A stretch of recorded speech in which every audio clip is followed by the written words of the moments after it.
sublime gracia del Señor. Continuamos con la serie de exposiciones sobre qué distintivo estamos viendo, Marcela. Distintivo bautista. El distintivo bautista, pues más que todo se refiere a el bautismo, ¿cierto? No. A la iglesia, su conformación, su gobierno, claro, pues también está allí el tema del bautismo, pero no es lo más esencial, ¿sí? Está allí, pero pues como dice, no, el distintivo bautista tiene que ver con el bautismo. No, es mucho más que eso. Ya vimos el tema de la iglesia, lo que es una membresía, cómo se establece esa membresía. Ya vimos el tema del liderazgo de la iglesia, los oficiales, cómo se nombran, cuáles son los requisitos para que alguien sea nombrado como oficial. Los oficiales son los ancianos y los diáconos. Y los ancianos pues son los mismos presbíteros, obispos, pastores. No hay jerarquías en la iglesia, ¿sí? Pues en algunas congregaciones, yo estuve en una iglesia donde estaba el pastor y por encima del pastor estaba el presbítero. El presbítero era como un líder a nivel regional. Entonces él venía, visitaba, predicaba y se iba, supervisaba al pastor. Claro, el hombre no era pastor porque no hablaba en lenguas. Hasta que no hablara en lenguas no podía ser pastor. Entonces le decían colaborador. Aunque hacía todas las funciones de pastor, pero como no hablaba en lenguas, entonces no lo nombraron pastor. Venía a supervisar, el presbítero se iba y el pastor o colaborador estaba sujeto a lo que el presbítero decía. No, tal cosa en la escritura no existe. El presbítero es el mismo pastor, el obispo y el anciano. Y tenemos por otro lado el diácono, que no es el reemplazo del pastor, sino que es el que sirve. Sirve a la iglesia y le sirve a los ancianos, a ayudarles a hacer su labor, a hacer su tarea más llevadera, para que el anciano no esté tan preocupado de si el baño está sucio o está limpio, o si el local hay que pintarlo o no hay que pintarlo, sino que los diáconos se encargan de esas labores de servicio. Y en el caso de Hechos 6, la labor más apremiante era servir los almuerzos, ¿sí? La repartición de la comida. Y cuando le ponen la queja a los apóstoles dicen, no, eso no es asunto de nosotros, no es correcto que dejemos el estudio de la palabra y la oración, que es lo que nos corresponde, por servir a las mesas, por repartir comida, por servir almuerzos, por hacer las obras de misericordia. Entonces, escojan 7 varones de buen testimonio, llenos del Espíritu Santo, o sea que no podían ser cualquiera, para servir los almuerzos. ¿Cómo la ven?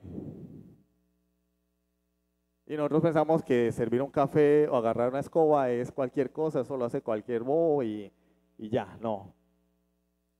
Tenían que ser llenos del Espíritu Santo para servir en la iglesia.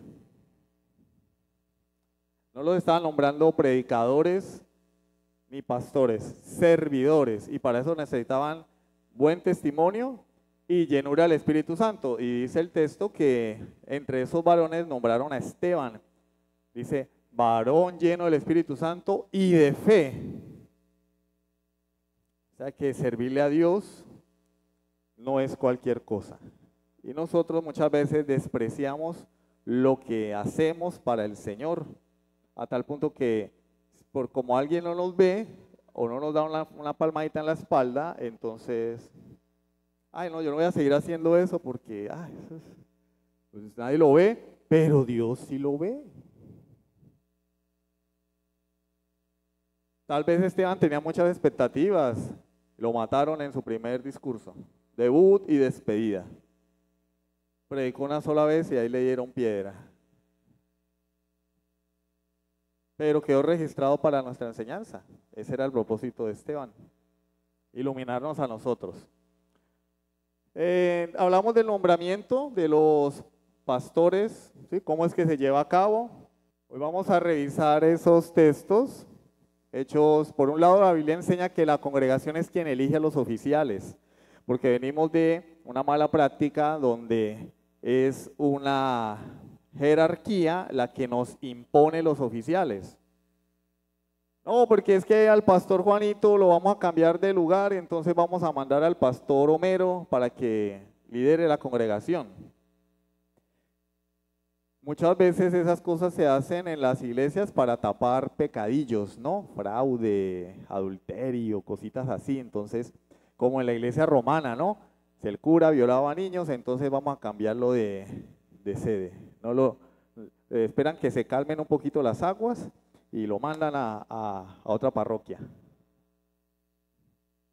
Y lamentablemente en la iglesia evangélica pues no es la norma, pero sí sucede. Hay un pecadillo por allí, entonces vamos a cambiar al pastor del lugar. Esperemos que se calmen las aguas, porque usted sabe que la gente no tiene buena memoria, ¿no? Ya hay un dicho que dice, el que no recuerda la historia está condenado a repetirla. Entonces no tenemos buena memoria. 3 meses después, venga, ¿y por qué fue que el pastor no, Dios perdona, y lo mandan para otro lado? Y cuando nos damos cuenta está pastoreando en otra iglesia, porque el jefe, la cabeza, el apóstol, pues si es un buen elemento y le reporta buenas ganancias, pues no va a desechar ese elemento, porque al fin y al cabo es un negocio. Y si es gente que produce dinero, pues ¿cómo lo vamos a dejar a un lado de la empresa? En este caso, la iglesia. Y los cambian de lugar. O porque el pastor de esta iglesia es muy blandito, entonces pongamos uno más duro, o como sea, o que me cayó mejor, los imponen. No, no, no. Es la iglesia la que elige sus oficiales. Hechos 6 del 2 al 6, vuelvo y les hablo, es el mismo texto que estábamos mencionando hace un ratico, sobre el nombramiento de los diáconos, que lo leímos también en una ocasión anterior. Entonces vamos rápidamente a Hechos capítulo 6, versículo 26, del 2 al 6, perdón.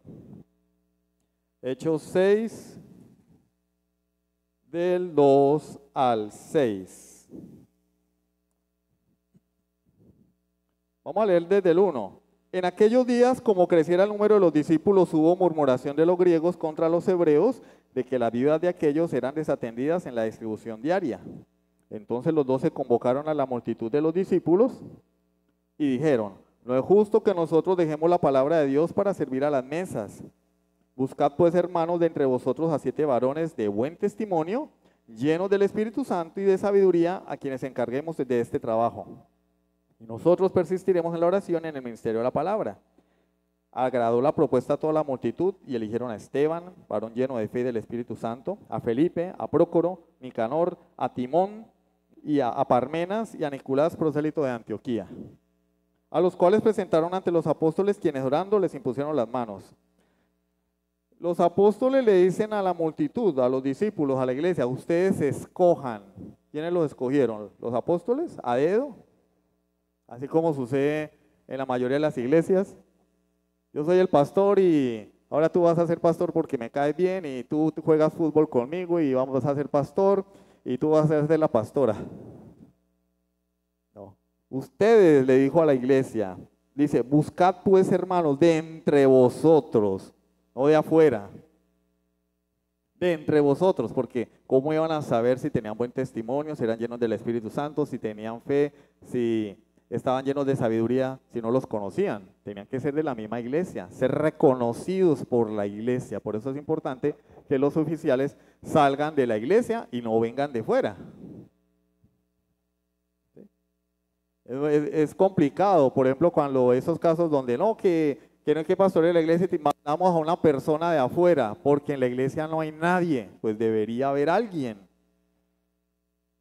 Porque se puede ejercer el voto de confianza en una persona que venga de fuera, pero la probabilidad, hay un peligro en la probabilidad, porque no lo vamos a conocer. Si muchas veces al de adentro no se le conoce lo suficiente, después sale con chistes.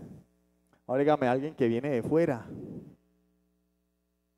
Entonces, siendo alguien de dentro de la iglesia, vamos más a la segura, más probabilidades de conocerlo mejor, de saber quién es, cuál es su trasfondo. Una persona de afuera bien puede venir con cuentos o mentiras. Debe ser de dentro de la iglesia que surjan los oficiales. Y Dios tiene que levantar, y si no lo levanta es porque es su soberana voluntad, pero debe surgir en el corazón de los creyentes ese deseo por servir a Dios. No como una imposición, ¿no? Pues si no le nace, pues no le nace, ¿qué le vamos a hacer? Porque también Pedro dice que no es por fuerza, no por fuerza, o sea, no que es que, no, venga usted que a usted le toca, no, tampoco, no es a dedo. Entonces vemos allí que es la iglesia la que elige, ¿basados en qué? En los parámetros que establece la palabra de Dios, en este caso los apóstoles, que eran los designados para traer la revelación de Dios en el Nuevo Testamento.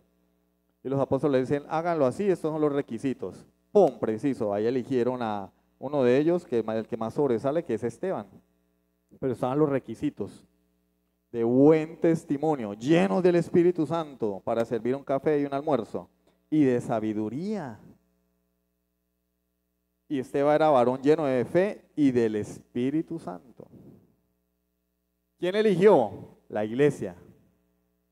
A usted le pregunten, venga, y es que a ustedes no les mandaron un pastoreta, no, es que aquí no mandan pastores de ningún lado. ¿Cómo así? No, la Biblia enseña que es la iglesia la que elige a sus pastores, la que elige a sus diáconos.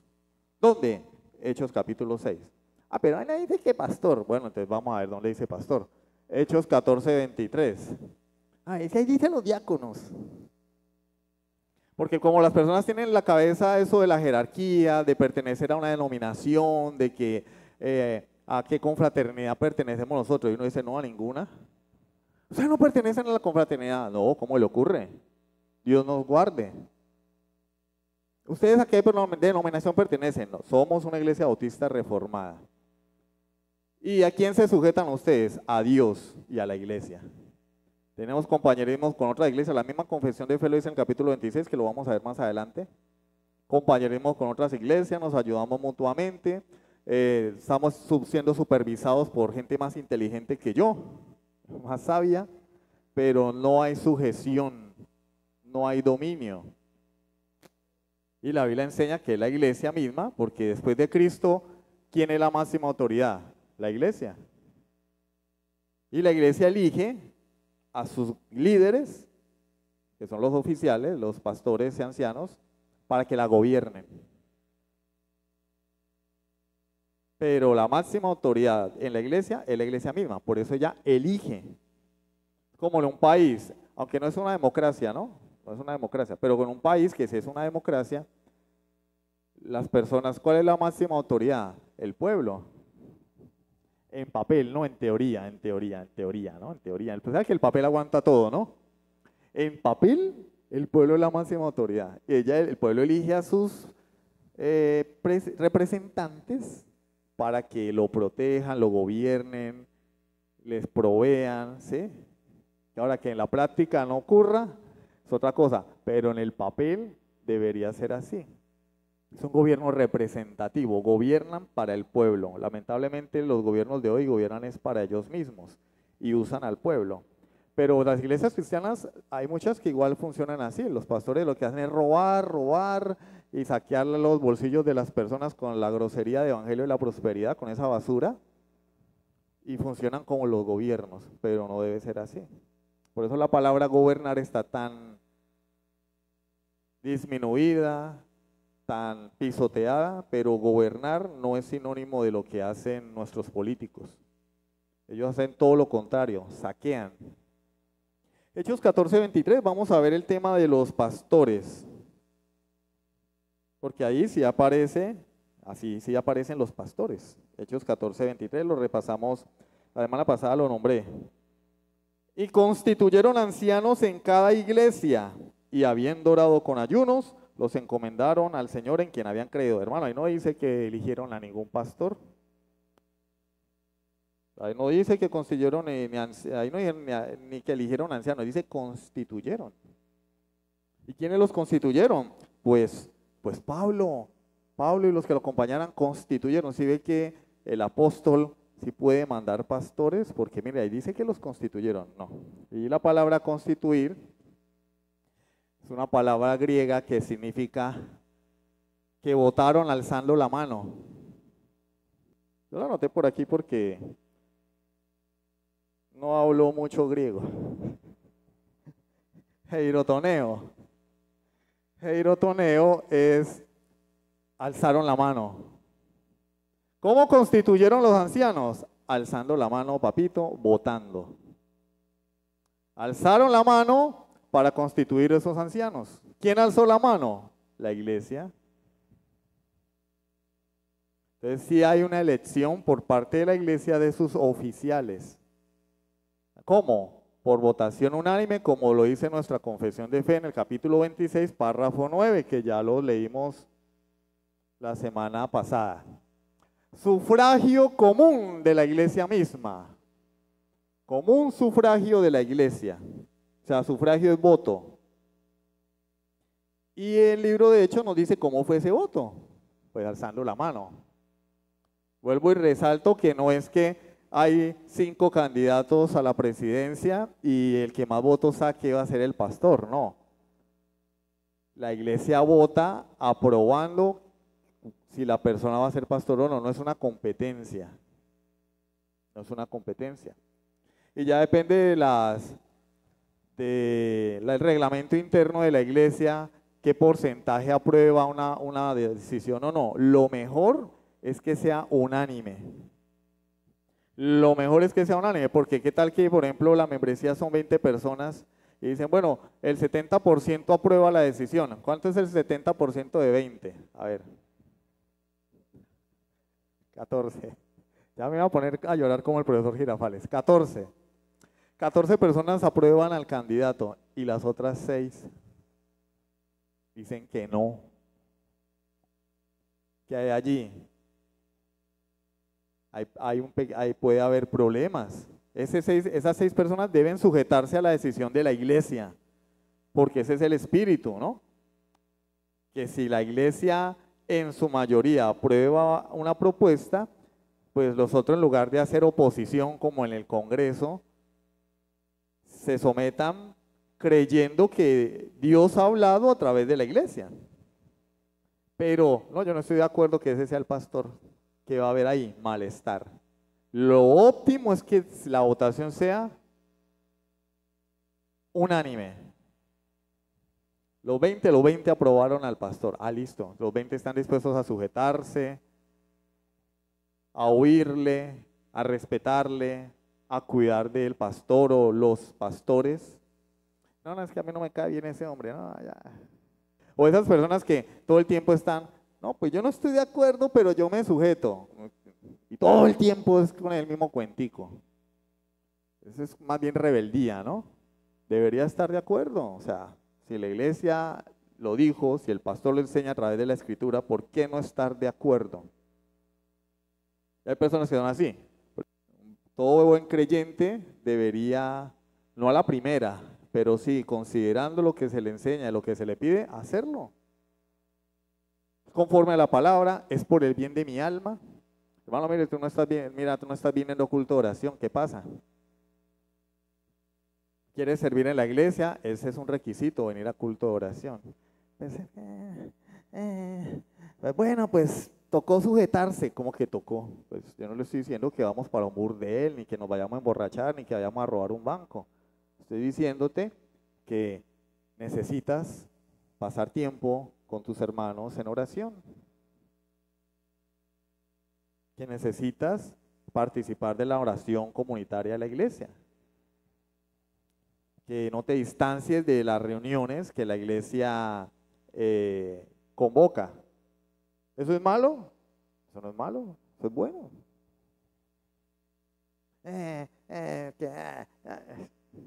Rebeldía.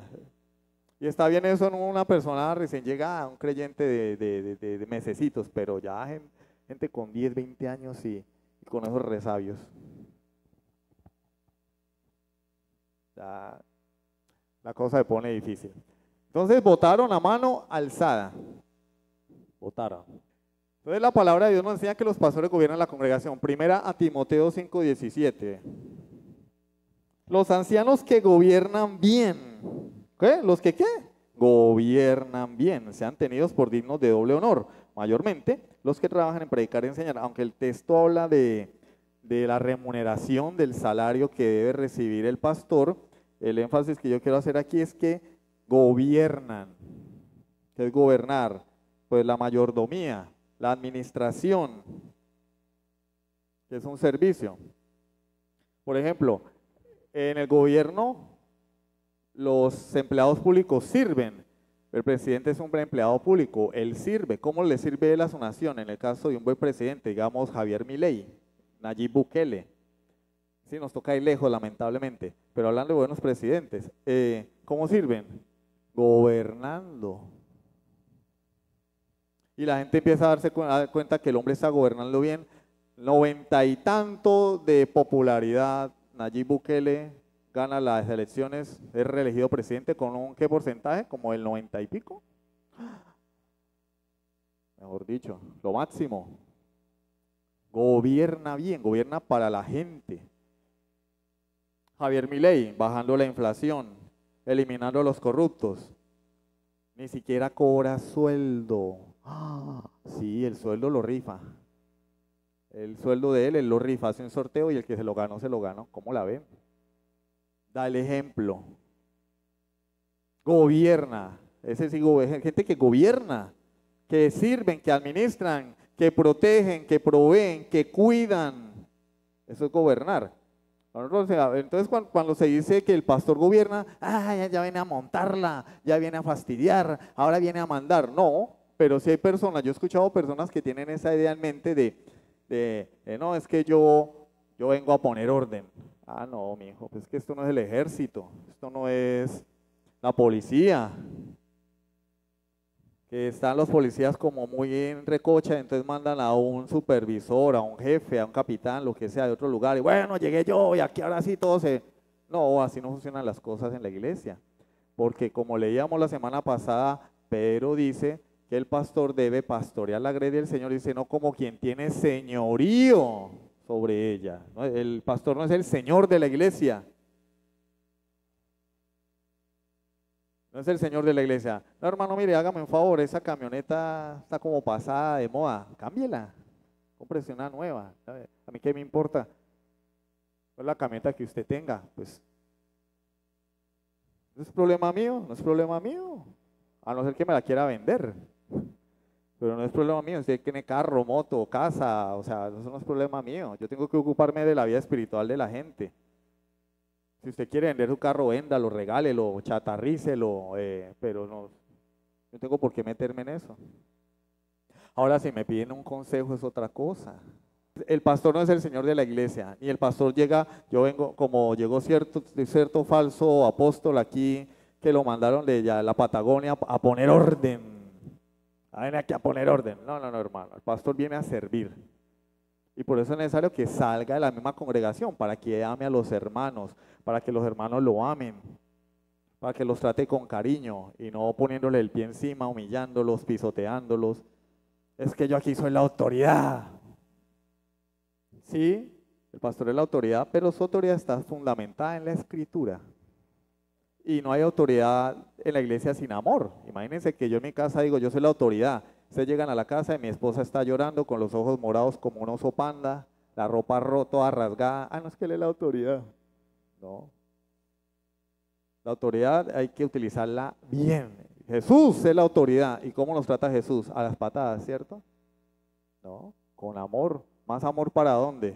¿Más paciencia para dónde? Primera a los Tesalonicenses 5:12. Primera a los Tesalonicenses 5:12.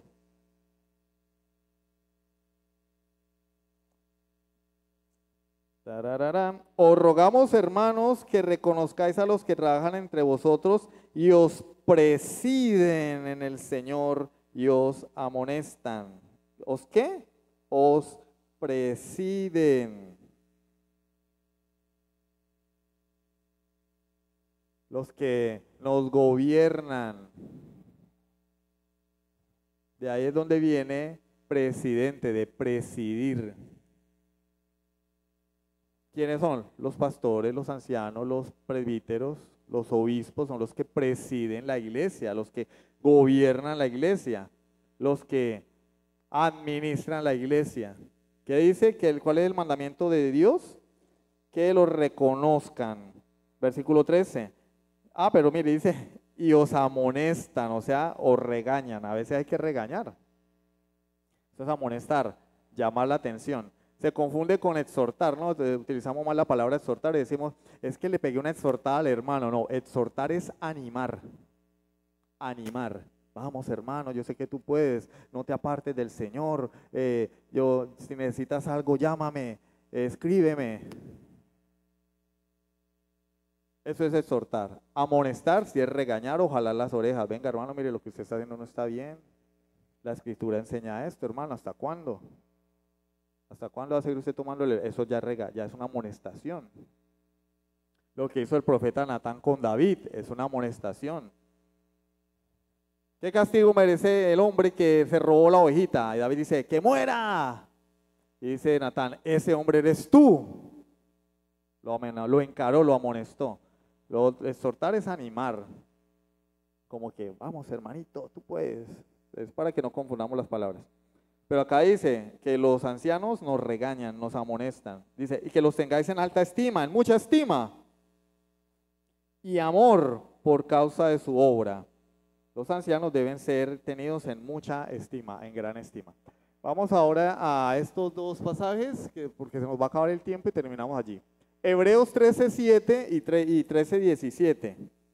Hebreos capítulo 13, versículo 7. Está antes de Santiago. Acordaos de vuestros pastores que os hablaron la palabra de Dios. Considerad cuál haya sido el resultado de su conducta e imitad su fe. Entonces, el pastor no tiene que ser una persona perfecta, pero sí tiene que ser una persona que dé ejemplo y que sea digno de imitar. Por eso el autor dice que debemos considerar el resultado de su conducta e imitar su fe. Por eso el anciano debe ser una persona de buen testimonio, ¿sí?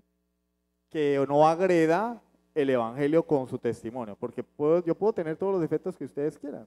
El hermano dice chistes cuando está hablando. O que se pone camisas de Goku. Pero agrede eso la fe, no agrede la fe. Entonces, chévere. Que se cambió el peinado.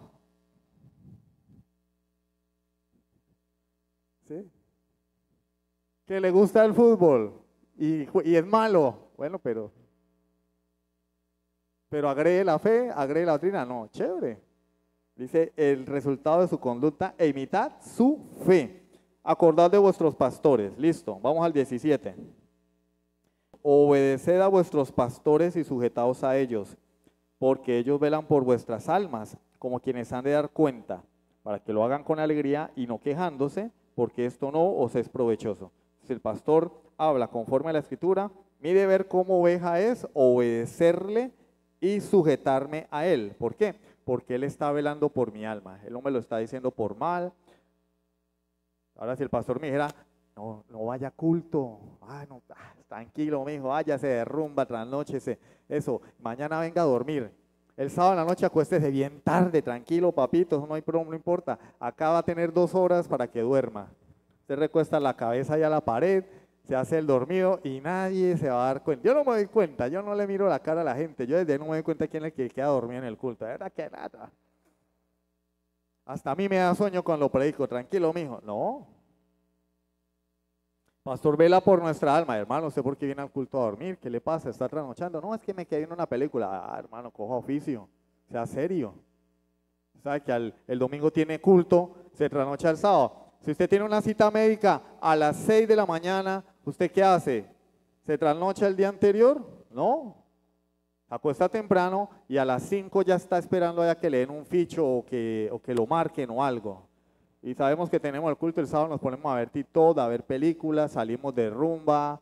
Los cristianos no van de rumba, pero salimos me invitaron a una torta, a una partida de torta, me invitaron a unos 15, me invitaron allí, me invitaron allá. 1 o 2 de la mañana en la calle. Domingo, no, culto a las 10:30. Uy, tocó madrugar, ya a las 10:30.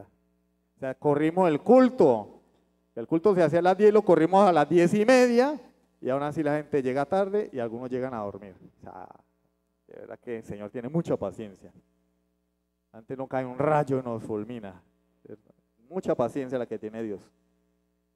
Obedeced a vuestros pastores y sujetados a ellos. Ahora, ¿qué tiene que ver esto con que gobiernan la congregación? Vamos a Mateo 27:2 rápidamente y con esto terminamos.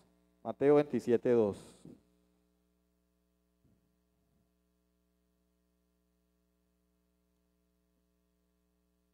El versículo en sí no tiene relación.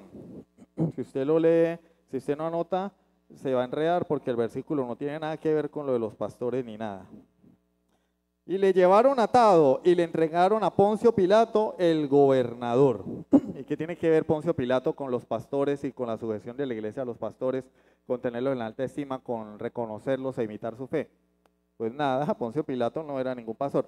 Pero la palabra que aparece allí, gobernador, Poncio Pilato, el gobernador, es la misma palabra que aparece en Hebreos 13:7 y en Hebreos 13:17, que se tradujo por pastor. Los traductores, cuando valga la redundancia, tradujeron estos dos versículos de Hebreos, pusieron pastor, pero cuando tradujeron Mateo 27:2, pusieron el gobernador.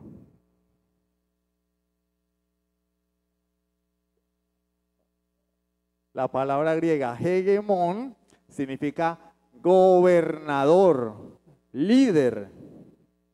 Y lo que está diciendo el autor a los hebreos es que debemos tener en alta estima a nuestros gobernadores. En el 17, que debemos obedecer y sujetarnos a nuestros gobernadores. Esto para dar a entender que son los pastores los que gobiernan la iglesia. Para eso la iglesia los elige.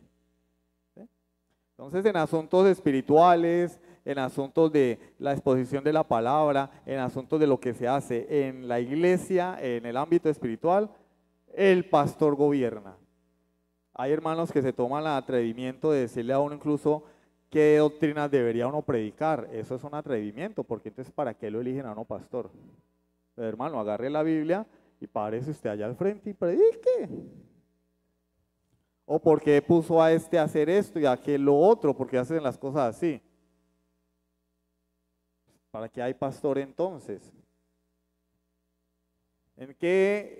¿Cuál es la? Y eso lo vamos a ver, se nos acabó el tiempo, lo vamos a ver la semana que viene. ¿Cuáles son las cosas en las que la iglesia se involucra para gobernar como el cuerpo de Cristo?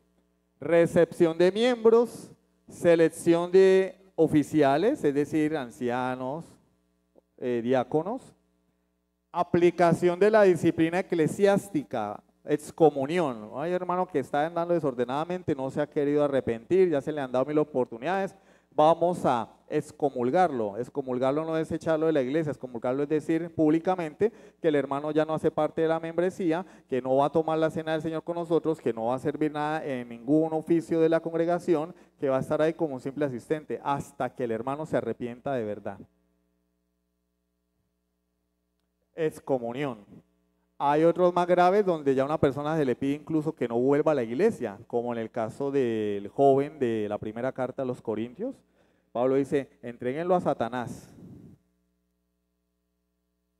Y el hombre después se arrepintió. En la segunda Pablo le dice, recíbanlo otra vez, porque el muchacho se va a morir de pena moral. Donde a la persona se le expulsa a la iglesia y le dicen, no hermano, usted aquí, su conducta es grosera, es impenitente y es pública. Pecado, son los tres elementos: pecado público, grosero e impenitente. Una persona así, ya de una vez hay que decirle, hermano, pues ahí está la puerta. Cuando se arrepienta, vuelve. Cuando deje su pecado y dé muestras de arrepentimiento, vuelve. Mientras tanto, hermano, si te vi no me acuerdo. Es duro, sí, pero es lo que manda la Biblia. Pero en la iglesia debe haber disciplina. ¿Quién ejerce esa disciplina? La iglesia. Hay otro tipo de disciplina que el pastor puede ejercer sin necesidad de convocar a la iglesia. Por ejemplo, sentar a un hermano. Eso lo puede hacer el pastor. Hermano, mire, usted no está cumpliendo con los requisitos, usted no está, yo lo veo a usted como muy inconstante, siéntese. Vamos a suspenderlo de sus labores un tiempo porque una disciplina que preventiva o una disciplina formativa. Pero este tipo de disciplina lo lleva a cabo en la iglesia. Y cualquier otro asunto que los pastores consideren prudente. Hermano, nos están pidiendo el local, nos toca ir, nos vamos a buscar para dónde irnos, un local. Pero en la iglesia, bueno, todo nos compete a todos. ¿Qué decisión van a tomar? No, yo tengo un local por allá y se los arriendo en 2 millones de pesos. No sea sinvergüenza, hermano, que es para Dios, la iglesia donde usted congrega. Sí hay gente que es así. Fuera de estas excepciones, Dios ha puesto a los pastores como la máxima autoridad de la iglesia. Eso no lo escribí yo, ¿no? Eso no lo escribí yo. Eso lo van a encontrar ustedes en el material que se les envía. Ese material nos lo enviaron a nosotros. No lo escribí yo. Yo, hermano, yo quiero ir a la máxima autoridad de la iglesia. No, porque cuando empezamos esto, dijimos que la máxima autoridad de la iglesia, ¿quién es? Cristo. Es la cabeza de la iglesia. Y el pastor es una autoridad delegada por la iglesia. Y le rinde cuentas a Dios y a la iglesia. Por eso el pastor rinde cuentas. Cuando hay reunión de iglesia, él informa, presenta el informe financiero. Mira, aquí me dio me tomé una bolsa, una gaseosa, que no pasa. Mire, se compró un rapero, se compró esto, mire, ta. El pastor rinde cuentas. Y si hay algún hermano tiene una pregunta, responde las preguntas. ¿Sí? Pero la máxima autoridad de la cabeza es Cristo. Amén. Vamos a dejar hasta ahí por hoy. La semana que viene continuamos con más. Vamos a ver un poquito de la confesión de fe. Ahí mismo en el capítulo 26. Y vamos a terminar esta reunión con una oración. Y pasamos al tiempo de refrigerio. 15 minuticos de refrigerio e iniciamos el culto. ¿Listo? Padre Santo, te damos gracias por tu bondad, tu misericordia tan grande al enseñarnos tu palabra. Gracias porque no nos has dejado a la deriva, sino que nos has dejado, Señor, el más maravilloso manual de vida, las Escrituras, y nos instruyes en cada aspecto, Señor, que tiene que ver con la vida de la iglesia. De manera que estamos confiados y seguros de que si nos sometemos a tu palabra, haremos las cosas bien. Gracias, Dios mío. Oramos en el nombre de Jesucristo. Amén. Sublime gracia del Señor.